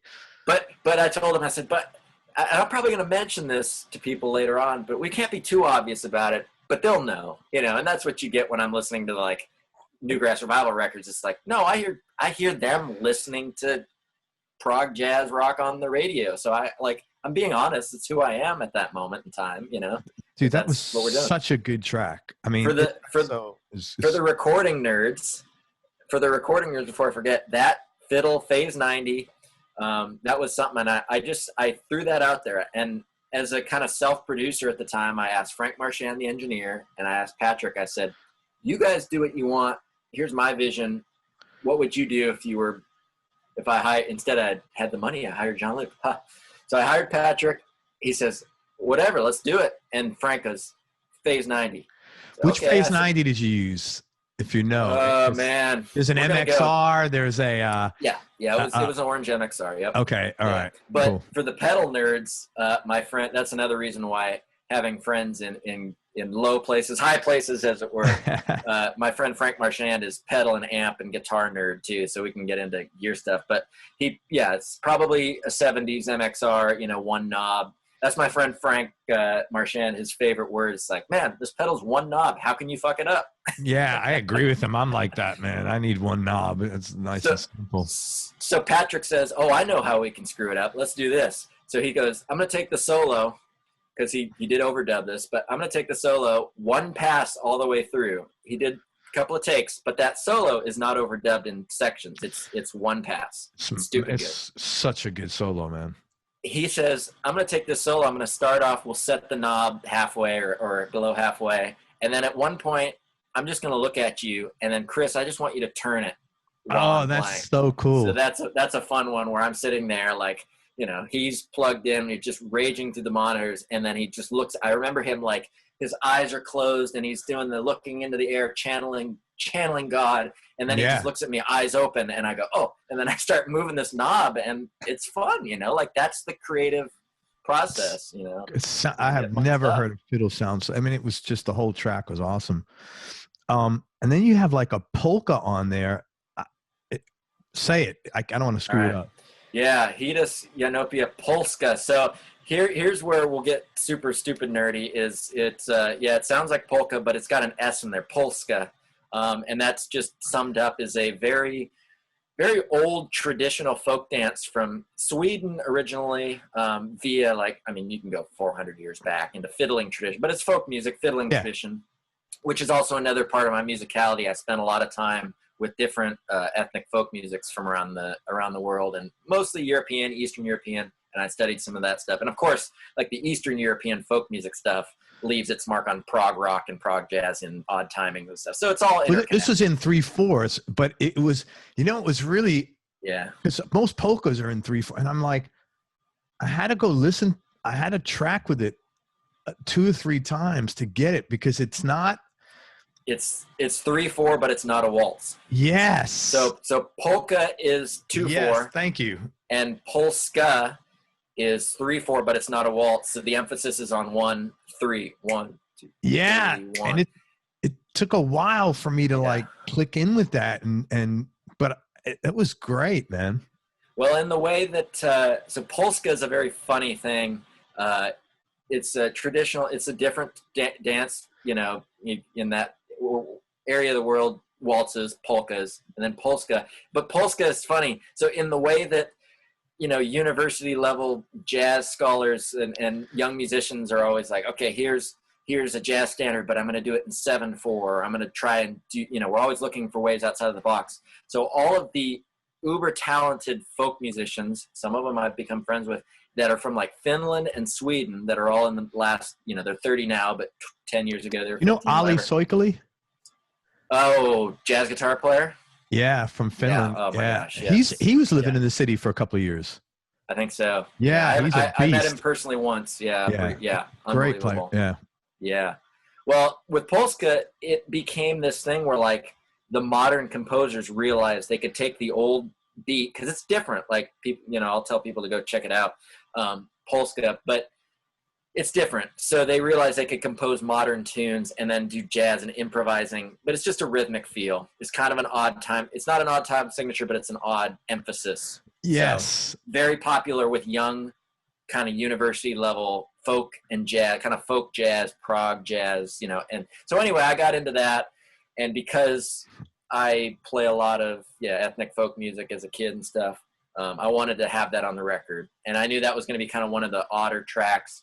But it's acoustic in nature, so it kind of fit. But I knew I wanted to do that.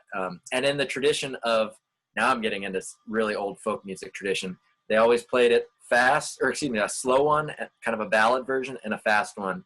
And that's traditional to, like, imagine a fiddle player in Sweden in 1820. That's how they used to do it. So that's a little nerdy. It was great, man. I had a note. It's not your grandma's polska, that's for sure. Yeah, exactly. And then you got a song in there next to the last song, I think, Down in the Willow Garden. Man, what a sad, beautiful song. I was curious what you wrote that about. Well, that is an old. That's my own arrangement of an old kind of traditional tune. It's one of the most beautiful folk music melodies of American culture, but it's lyrically, it's a murder ballad. Oh wow! Okay. So very, very dark, very brooding. Because of it's probably got roots in Scotland, 300 years old or whatever. But it's become a pretty common. But you go down the linear, ancestry of it all, and Scottish immigrants into Appalachia. They bring these old murder ballads and tunes and stories, and then that becomes, 1940s. They take it to the cities, these songs, and so it just kind of evolves with time.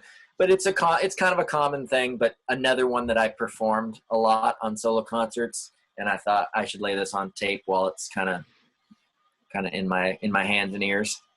It's a beautiful song, man. Really and that, pretty song. For the gearheads, that recording is that 1950 0018 that that a friend owns that I played. Because again, if you listen to that with headphones, you'll notice some overtones that I don't think I could get on any other acoustic guitar, and that I was really inspired. So that's that kind of thing. Great record, man. You should really be Thank proud you. of it, especially for a first outing, man. It's a really good record, really accessible, really enjoyable. I appreciate the listening.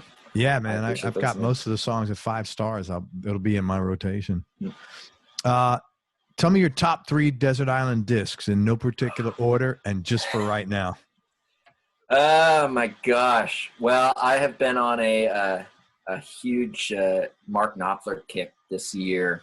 Maybe that's because I've been playing more electric and I've been kind of going back to what I used to listen to as a teenager. Do you play without a pick like him?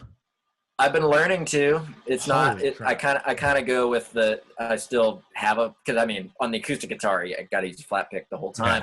Yeah. On electric guitar, it's pretty freeing. I'm a big Derek Trucks fan. I'm big, because of the Next Generation Dwayne Allman thing. That's something I'm not good at. It's on the list of things to practice. Getting used to that with the hand. Yeah. But I'll tell you what, that's been a technique, of course, but mind-blowing dynamic range. It's a beautiful thing if you could do it. It's amazing.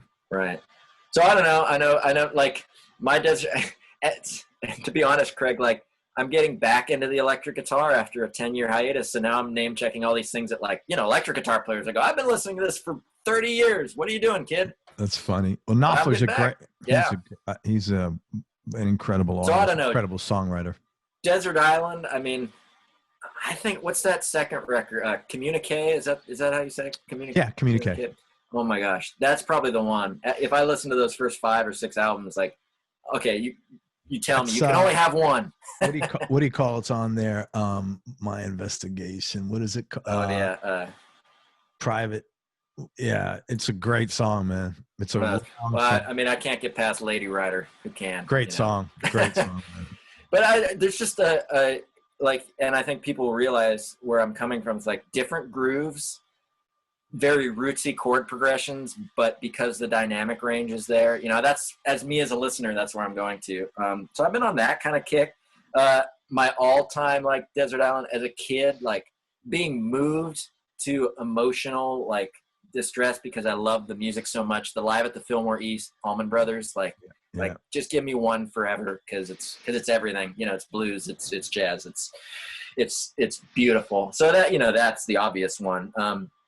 There's a record, and I did have to think about this, write it down because I would have forgot off the top of my head. But I love Richard Thompson. Oh yeah. And a prolific, unbelievable composer, performer. He did a record, I think in 1999, called Mock Tudor, and that I kind of got into his writing because a couple of bluegrass bands covered some of his songs. But then once I got into the body of work, that album, I mean, they're all great, but Mock Tudor is one that like I could listen to and discover new things, you know. Very cool. So, those are good selections there, man. That kind of stuff, you know. I don't know. The Clarence White as a body of work, you know. So that kind of stuff. It's just, there's so many great ones, you know. That's the thing. I have to try and strike a balance of like, what do I want to learn?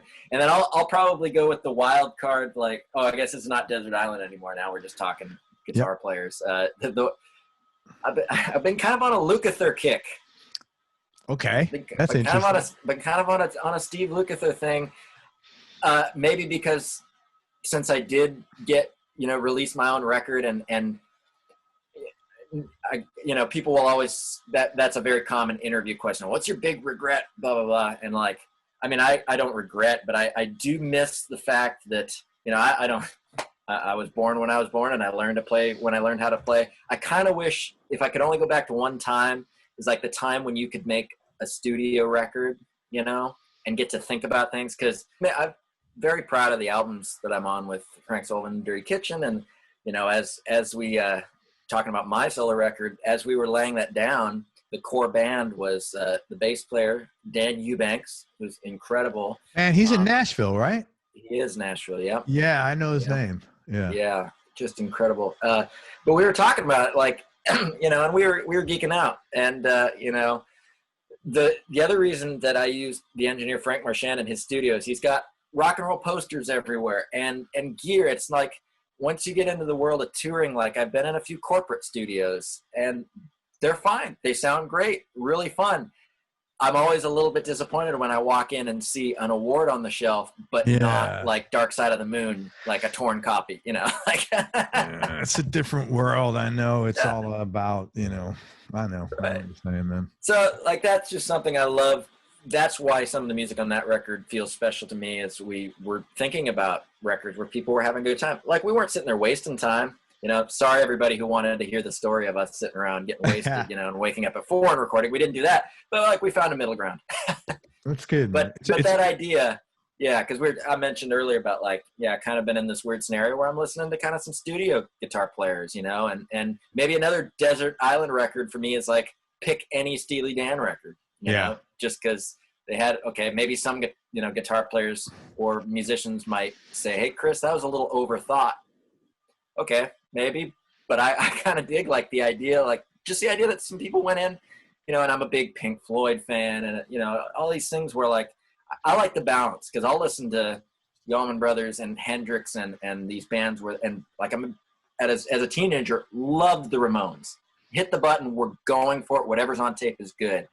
So I love that. And that's, you know, it's all kind of interconnected, as you can see, where it's like, you know, I want to catch things while they're fresh. I also like wish that I had a chance to make a record with a band, and maybe we will someday, you know, blow a bunch of this mythical money sometime, of like, give me a couple weeks where we can hear things. Cause, you know, now that COVID-19 has happened, I'm sitting around watching more music documentaries than I should. Well, maybe not, because I guess that's better than reality TV. Oh God, yes. I hate that. But like, you know, I'm listening to these, like, how do we make a record? And the making of recorded music in the prime time of it was so much as creative as the writing the songs. Whereas now it's like, you got to write the songs, perfect it, come in, we have an hour, and then you're out, you know. And I've experienced that, nobody's fault, but a couple of albums with Dirty Kitchen where we've had time, like we've done it in a week, but where we recorded some stuff, and that's, you know, where we're like, and half a year later going, we could have added this. Like, well, you know, we had to record it that day. Yeah, it's fine. We're very proud of what we recorded, but I love that. Like when people ask, what are your Desert Island records? And they're almost always like. Well, they change every time. moment too, you know. Well, yeah, there's that. Have you watched the making of Dark Side of the Moon? I have. I'm on my second time. It's such a good. I saw it about 10 years ago when it first came out. It's such a good. I mean, that's my Desert Island Disc. It's such a great documentary. I thought, you know. And you know, whoever watches the video of this, like, and you over my shoulder, I got this childhood Sgt. Pepper's. And then you got poster. Something from. The Ryman Auditorium. Yeah. Is that when you played there the first time or something? Yeah, that's exactly right. Yeah, I forgot cool. about that. That was a little something my mom had to put together. So, That's you nice, played the man. Ryman Auditorium, Chris. We got to frame the poster. That's Is that cool. okay? Hell yeah. Okay. That's awesome. But I dropped this Sgt. Pepper's because that's, again, like because me as a young musician, that was something that I spent all my time was. It's like, okay, what is this band? The Beatles, or, you know, the Beatles. Okay, what did they listen to? And then you go back and you like go back to the 50s and you're listening to like, oh yeah, Les Paul was doing this crazy shit with tapes and everything. And then you go fast forward, you go, oh, that same thing Les Paul did.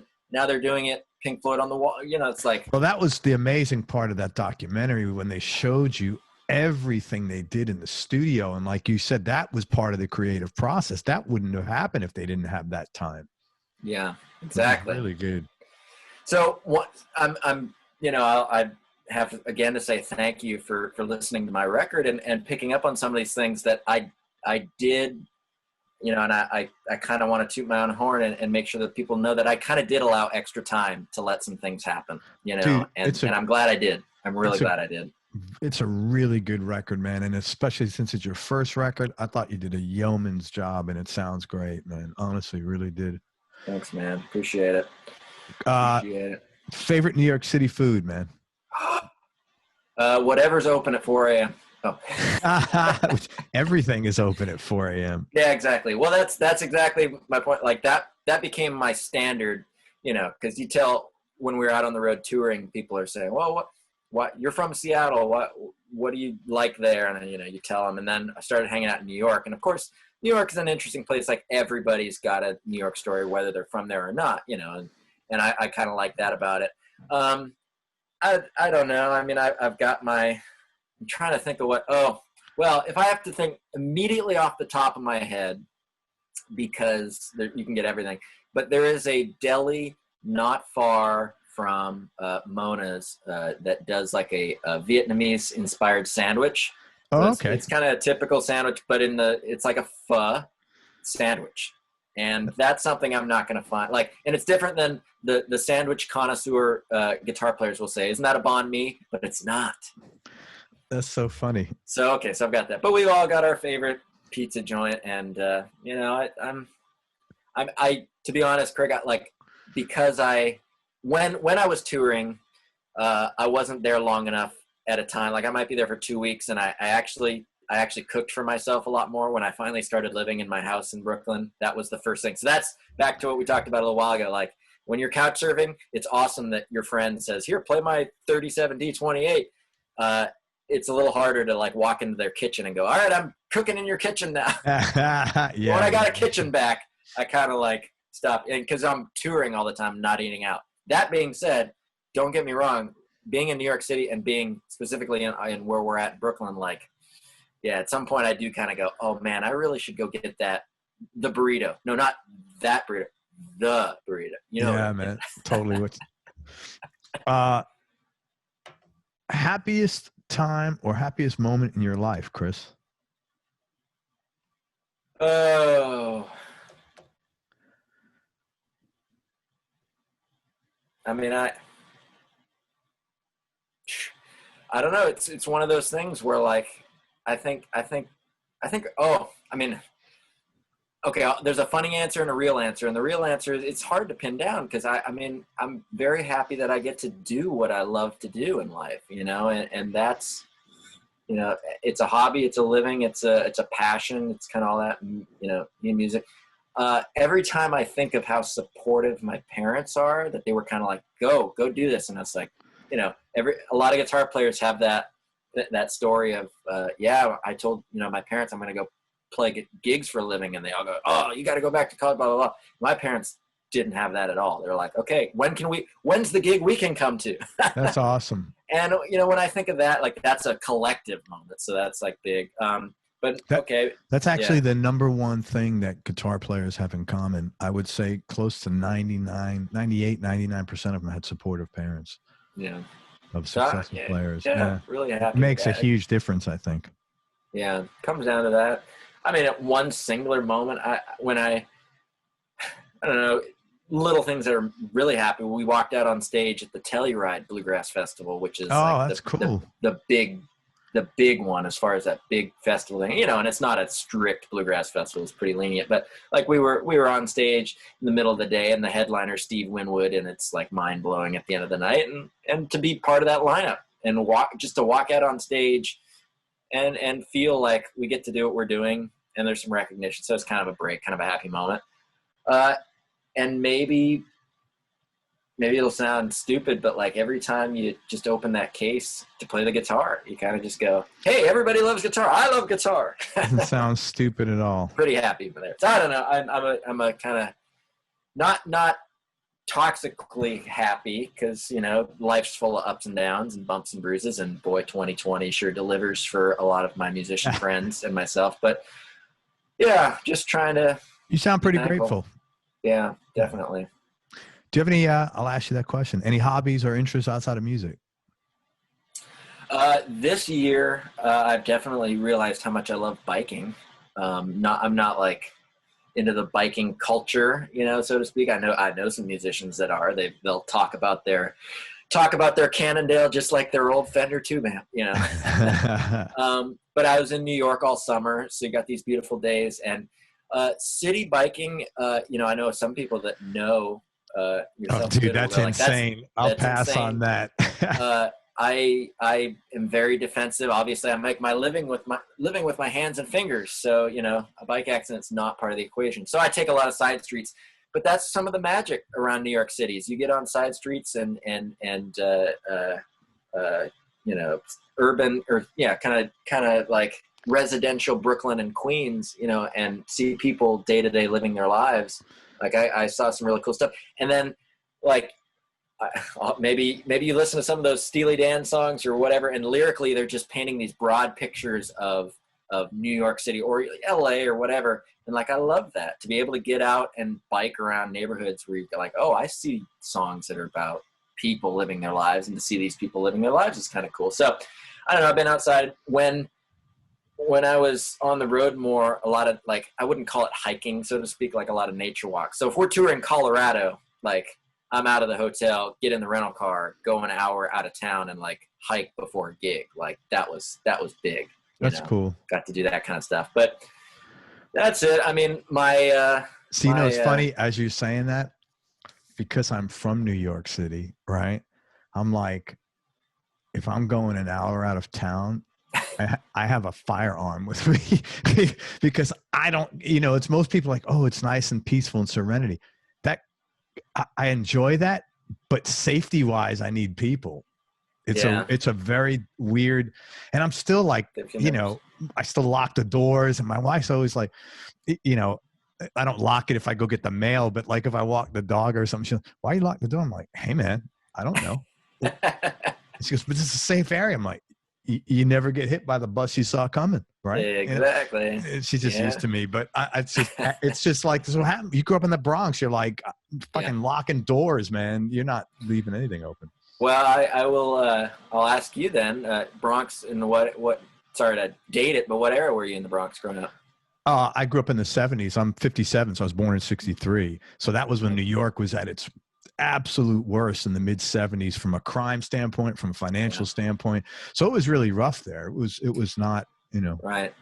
And I worked as a foot messenger when I was 14 in the city. This is before they had fax machines, and you know, so I would pick up a package here and deliver it there.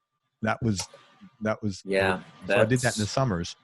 Yeah, I mean, that's something that I try and learn from New Yorkers when I'm there, that, you know, cause it's pretty common. I'm not unique in somebody not from New York showing up and playing music and stuff, but I try and ask people like, what was it like then? And then they do paint that story. And then you talk to anybody who grew up there that plays the guitar, and you're going to hear that in their music, you know?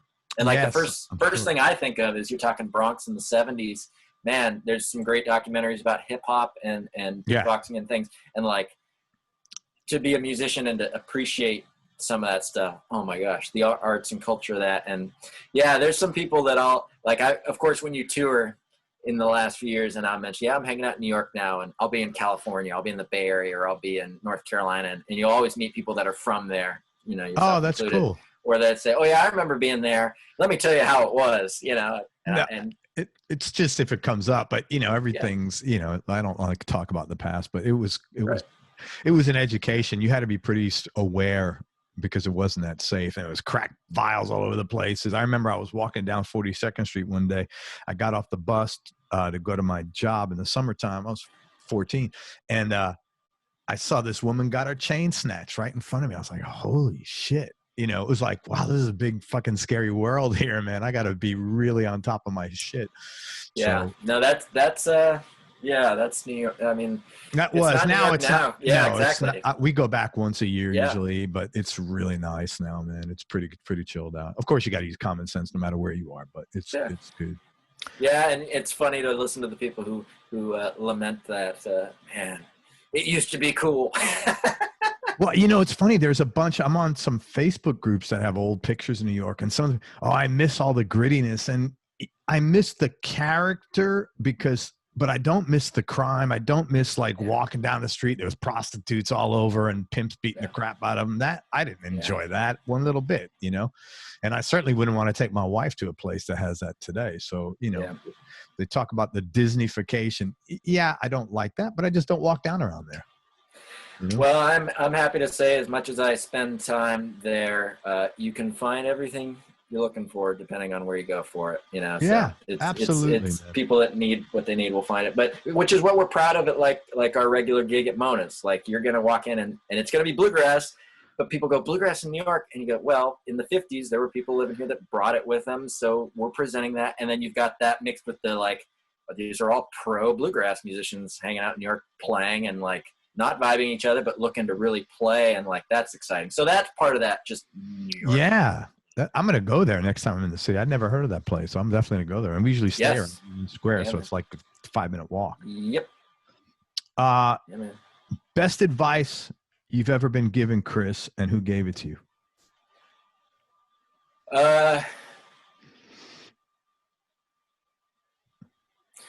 There's a couple that immediately come to mind, and ask me tomorrow. It'll be a different batch of stories, but the first one would definitely be, so my mom had a very common sense approach to corporate finance.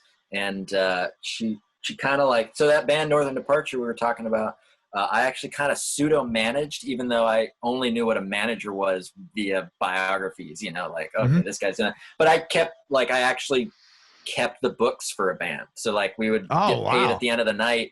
And I'm very proud of our band never had a promoter or a check go missing or stuff, we kept our heads above ground. And I think my mom, not being in arts professionally, but realizing when people say, watch your back because people take advantage of you, that was put on me. And not to become jaded. You're not shutting out the people that could creatively inspire you in a way, but you don't want them to short, I don't know where the money is, keep your eyes open for that, Good, man.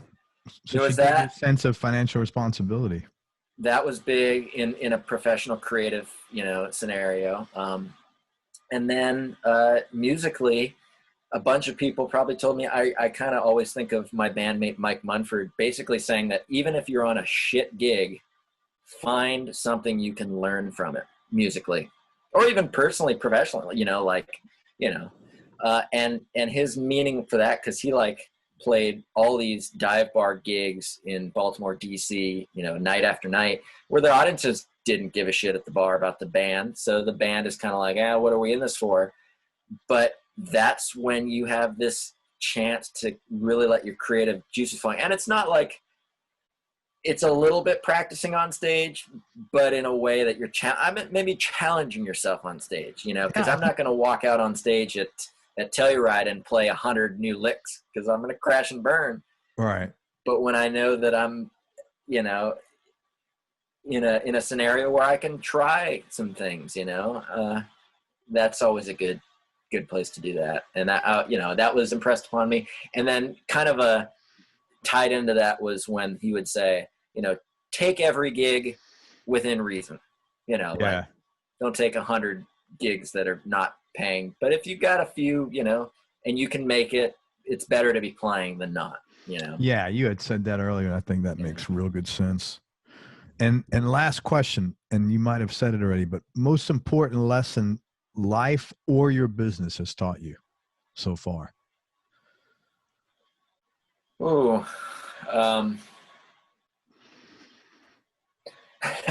keep your ears open. Keep your ears open. The business and the music has taught me that everybody that I love, that I musically speak, actually, I think this is tied in personally too, is like, you never stop learning, I think everybody who creatively blows me away musically or professionally, it's like the ones that kind of, and you don't have to practice yourself or work yourself into oblivion, because there is some wisdom in stopping and smelling the roses. And that's why I loved hiking and being slow a little bit this year.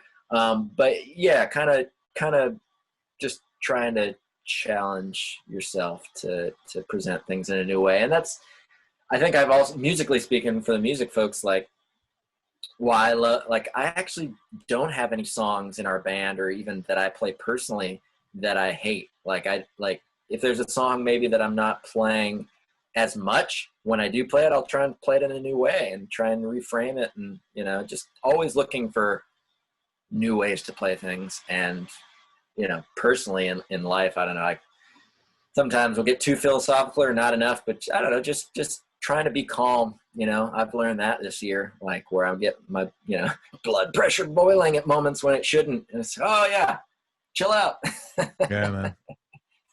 Chris, I want to thank you very much, first of all, for your time, also for putting out this wonderful record, man. Let me just tell people, first of all, it's Chris Luquette, Luquette. And I would love you to check out his record. It's just a phenomenal, especially if you're a guitar player, man. It's a great record. It's called The Way. Oh, let me ask you one more question. Oh, yeah. I don't usually talk about album titles, but this one sounds like you put some thought into it. Why did you call it The Way I View the World? I thought it was a really cool title. Thanks. Or maybe it wasn't. Maybe you were just like high one day and said, "Oh, I'm going to call it The Way I View." That's a good answer too. Yeah, exactly. No, I definitely thought about it. I definitely, people will, that question about what I do outside of music, I kind of do follow social issues and people would say politics a little bit. And I recorded, just for scope, like, I recorded that album. Those sessions were December of 2016. Okay. So as a kind of a personally kind of a eco-conscious, socially progressive individual, that was kind of a dark moment and a kind of a weird last 4 years. And at that moment, in fact, that tune, speaking of titles, one of the tunes I wrote on there, Pacifist Blues, I think I composed that a year earlier, which would have been under a different administration. And I personally didn't agree with a lot of foreign, I'll be honest, like kind of find myself as an anti-war individual in the way that I think. And I find that in common with a lot of my musical heroes too. But I just, at that moment in time, was looking at the world through a lot of different ways, and it was changing every day, like the way I view it, and it changes every day. Even the way I view the world today is different. So I definitely titled the album in a very profound thing for me. And then musically, I view the musical world, very different. Diverse influences. So it's musical in nature too. Like, the way I view the musical world is like, man, I'll listen to anything. And that gets back to that conversation about, like, but then finding a way to kind of keep it within a certain sound. There's ways to get out of there too, but it's common but uncommon. I don't know, a lot going on, probably too much. No, it's a great title. It's a great record, man. It's called The Way I View the World, and you could find it anywhere records are available. It's also on Chris's website at chrisluquette.com. Again, it's Luquette. Chris is doing a lot of teaching. You want to talk about, if someone's interested in lessons, what would be a good candidate, or who do you work well with or don't work well with? I'm trying, obviously, COVID-19 pandemic, the world has shifted. I had been teaching in person and online a fair amount during the touring days. Of course, naturally, that's where a lot of us, it's a very crowded market now. And so I'm like maybe a little bit too humble in saying, like, if you have the means to pay somebody for some advice or some lessons or whatever, now it doesn't even have to be me, like musicians, creative types are really looking. So, but yes, I'm in the game of teaching too, guitar, acoustic or electric, and mandolin as well. I will say most common have been teaching people that have been playing for a couple of years.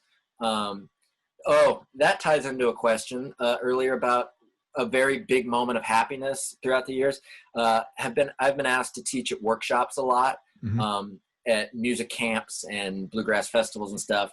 And I do get very happy when I say, okay, here's this scale or this idea, and you can play it here over this chord. And then I'm like looking at people practicing, and when you see them looking at their guitar necks, and then they like look up with that like big eye, eyes wide open, and something makes sense, like that always made me go, oh, that's cool. I feel happy about that, because it happened to me at one point, So I end up working a lot with people that have played a little while or looking for some new ideas, and I'll tell people, like, specifically bluegrass, so much of it that gets overlooked is on the right hand because it's incredibly busy.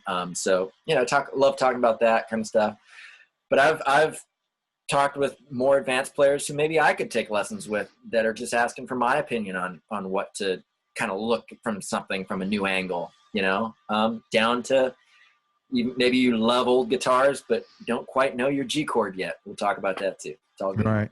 Awesome. And if you want to connect with Chris, again, you can just email him. It's Chris, CHRIS, at Chris Luquette. I'll spell his last name one more time. It's Chris, CHRIS, LUQUETTE.com. And he looks like a young Leonardo DiCaprio. You do, man, especially with the goatee there. You remind me of young Leonardo DiCaprio. I got bad news about any face hair. 2020 is off the books. There will be pictures of me with whatever on who knows. Don't hold it against me, folks.